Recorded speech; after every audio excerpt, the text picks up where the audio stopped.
जय गुरुदेव, जय माता जी, जय गायत्री माता। आगे अखंड ज्योति में लिखा है, कैसे चुने सही कैरियर। किसी भी व्यक्ति के जीवन में दो घटनाएं अत्यधिक महत्व रखती हैं। पहली वह किस परिवार में जन्म लेता है और दूसरी वह किस कैरियर में प्रवेश करता है।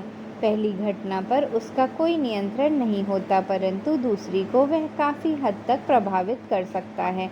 जन्म का व्यक्ति की सफलता और ख्याति से कोई सीधा संबंध नहीं है।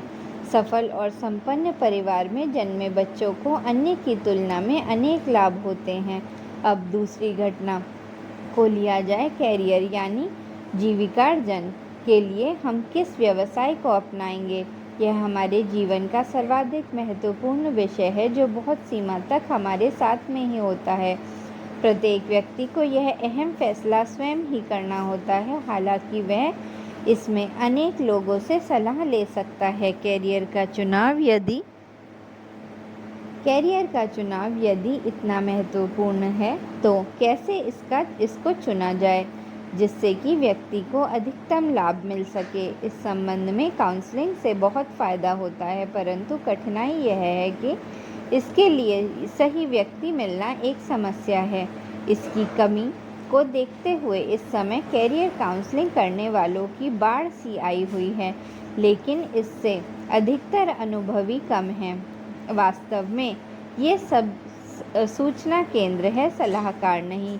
ये केंद्र यह तो बता सकते हैं कि क्या क्या कैरियर उपलब्ध हैं, परंतु हमको किस कैरियर में जाना चाहिए या कौन सा कैरियर हमको सबसे अधिक सफलता प्रदान कर सकता है, यह बताना उनके लिए कठिन है।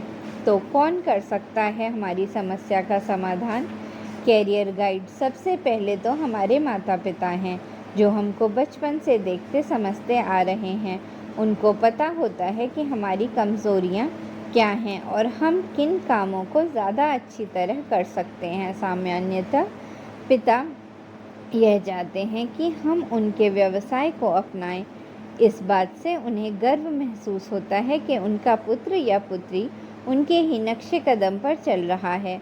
इसमें कोई हर्ज भी नहीं है, क्योंकि वातावरण का लाभ तो मिलता ही है। वातावरण से हम सब सीख सकते हैं, जो कोई स्कूल नहीं सिखा सकता। यदि हमारी रुचि पिता के व्यवसाय में है तो उसे अपनाने में ज़्यादा सोचना नहीं चाहिए, लेकिन अक्सर ऐसा होता है कि उस व्यवसाय के लिए हमारे अंदर वह योग्यता या इच्छा नहीं होती जो हमारे माता पिता में होती है। अक्सर यह भी होता है कि घर में पिता या माँ को अपने कैरियर के बारे में इतनी घृणा हो जाती है कि वे हमेशा कहते हैं कि बेटा बेटी को इसमें नहीं जाने देंगे। अक्सर फौज या पुलिस में काम करने वाले ऐसा करते हैं। इससे बच्चों के मन में उस कैरियर के बारे में अरुचि उत्पन्न हो जाती है। वास्तव में दोनों ही स्थितियां उचित नहीं हैं। माता पिता को घर में किसी भी कैरियर के बारे में कोई अंतिम राय नहीं बनानी चाहिए। घर में ऐसा माहौल होना चाहिए कि विभिन्न कैरियर के बारे में समाधानपरक बातचीत हो। सबकी अच्छाइयाँ और बुराइयाँ खोजी जानी चाहिए। बच्चों को उनके लाभ और हानियाँ पता होनी चाहिए। यदि ऐसा वातावरण बनाया जाए तो बच्चों को एक तार्किक निर्णय लेने में सहायता मिलती है। दूसरे सहायता केंद्र परिवार के मित्रगण होते हैं। वास्तव में प्रत्येक परिवार को एक विस्तृत घेरा बनाना चाहिए जिसमें विभिन्न व्यवसायों के व्यक्ति हों। इससे बच्चे को हर कैरियर की जानकारी मिलती है, उनके कार्यकलापों के बारे में पता चलता है, उनके अच्छे बुरे पहलुओं को देखने का मौका मिलता है और एक विस्तृत सूचना आधार बन जाता है। यदि ऐसा नहीं होता तो बच्चे भटकते रहते हैं, क्योंकि उन्हें केवल एक ही प्रकार के कैरियर और जीवन की जानकारी मिलती है। तीसरा सहायता केंद्र स्कूल व कॉलेज होता है, जहाँ जीवन के प्रारंभ में 15 से 20 वर्ष गुजरते हैं। यहाँ वे शिक्षकों के प्रभाव में आते हैं तो जो उनके व्यक्तित्व को गढ़ते हैं। इसके अतिरिक्त वे बच्चों की योग्यता को वास्तव में पहचानते हैं। शिक्षकों से अधिक बच्चों का मित्र समुदाय महत्वपूर्ण होता है। प्रयत्न यह होना चाहिए कि इस ग्रुप में विभिन्न व्यवसायों के परिवारों के बच्चे हों। इससे बच्चों को कई तरह के वातावरण के बारे में जानकारी मिलती है। चौथा सहायता केंद्र होता है पत्रिकाएं, अखबार व पुस्तकें। इनमें विभिन्न प्रकार के समाचार व लेख पढ़ने को मिलते हैं। इससे अतिरिक्त विभिन्न व्यवसाय से संबंधित शिक्षा केंद्रों के विज्ञापन निकलते रहते हैं। उनसे पता चलता रहता है कि कहाँ पर किस प्रकार के शिक्षा के केंद्र हैं। सामान्यतः 10वीं कक्षा में आने पर ही माता पिता कैरियर के बारे में सोचना प्रारंभ करते हैं। तब तमाम सूचनाएं एकत्र की जाती हैं, मित्रों से बातचीत की जाती है और इधर उधर भाग दौड़ महीनों में ही तय किया जाता है और कौन सा कैरियर अपनाया जाए। लेकिन यह गलत है। वास्तव में कैरियर के बारे में तो काफ़ी जल्दी सोचना प्रारंभ कर देना चाहिए। 12 वर्ष की आयु तक माता पिता को काफ़ी कुछ सोच लेना चाहिए कि कौन कौन से कैरियर बच्चे के लिए उपयुक्त हो सकते हैं। केवल एक कैरियर के बारे में ही नहीं सोचना चाहिए। यह अत्यधिक प्रतियोगिता का युग है, इसलिए वैकल्पिक कैरियर संभावना के बारे में पहले से ही सोचकर तैयार रहना चाहिए। होता यह है कि यदि बच्चों को किसी अच्छी संस्था में प्रवेश नहीं मिल पाता तो उसको किसी साधारण संस्था में भेज दिया जाता है। 2-3 साल परीक्षण लेने के बाद भी उसको अच्छी नौकरी नहीं मिल पाती। अगर वे ऐसे कार्यक्रम में प्रवेश की अपेक्षा अपनी रुचि के किसी दूसरे कोर्स को चुनते तो वे सफल होते। किसी भी कैरियर का चुनाव करते समय यह ध्येय होना चाहिए कि उसमें नंबर 1 की स्थिति प्राप्त की जाए। इसके लिए 4 बातों पर ध्यान देना होता है: रुचि, योग्यता, परीक्षण और व्यक्तिगत विशेषताएं। इनमें रुचि बहुत ही महत्वपूर्ण तत्व है जो किसी भी कैरियर में सफल होने के लिए आवश्यक है। हम किसी भी व्यवसाय को चुनें, सफलता तब तक हमारे कदम नहीं चूमेगी जब तक हम प्रवीणता हासिल नहीं कर लेते। इसके लिए आवश्यक है कि हम अपने व्यवसाय की बारीकियों को समझें, उसमें हो रहे आधुनिक विकास के बारे में जानकारी रखें और अपना कार्य इस प्रकार करें कि प्रत्येक उससे खुश हो। यह तभी संभव है जब हमें अपने काम में रुचि होगी। रुचियां व्यक्तिगत होती हैं।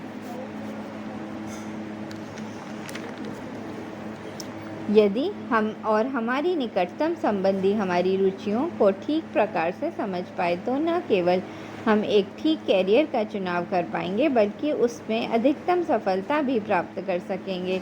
योग्यता आज के युग में सबसे महत्वपूर्ण तथ्य है। कम ही बच्चों में जन्मजात योग्यता पाई जाती है। अधिकतर लोगों को यह स्वयं ही विकसित करनी पड़ती है। इसलिए इस कैरियर में जाना हो उससे संबंधित योग्यताएं प्रारंभ से ही विकसित करनी चाहिए। जो बच्चे IIT की तैयारी 10वीं से ही प्रारंभ करते हैं वे आसानी से सफलता प्राप्त कर लेते हैं। भाषा का अच्छा ज्ञान, स्वयं को अभिव्यक्त करने की क्षमता, तर्कपूर्ण तरीके से सोचना, सिद्धांतों को व्यवहार में प्रयोग करना, कई तथ्यों को साथ रखकर सोचना और समाधान निकालना, इस प्रकार की अनेक योग्यताएं हैं जो बचपन से ही विकसित की जा सकती हैं। प्रशिक्षण योग्यता के बाद सबसे महत्वपूर्ण बात है प्रशिक्षण की।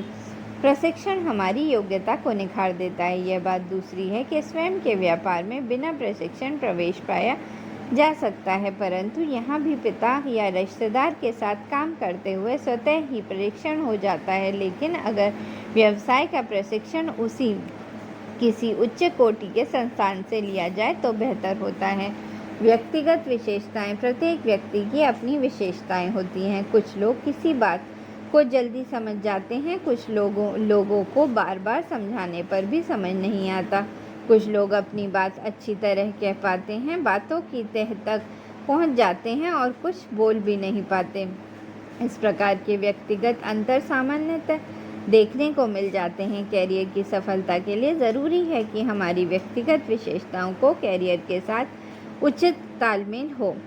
जरूरी है आत्मचिंतन। है अच्छी तरह समझ लेना चाहिए कि कैरियर काउंसलिंग एक डॉक्टर के पास जाने जैसा नहीं है कि बीमारी हुई और पता चल गया कि क्या दवाई लेनी है। कैरियर का चयन करना है तो आत्मचिंतन करना और अपने आप को जानना ही होगा। कैरियर से संबंधित विभिन्न पहलुओं के बारे में जितना पता किया जाए और जितनी जानकारी ली जाए अच्छा है, परंतु फैसला तो हमको ही करना होगा क्योंकि कैरियर चुनने से सही और गलत परिणाम तो हमको ही भुगतने पड़ेंगे, किसी और को नहीं।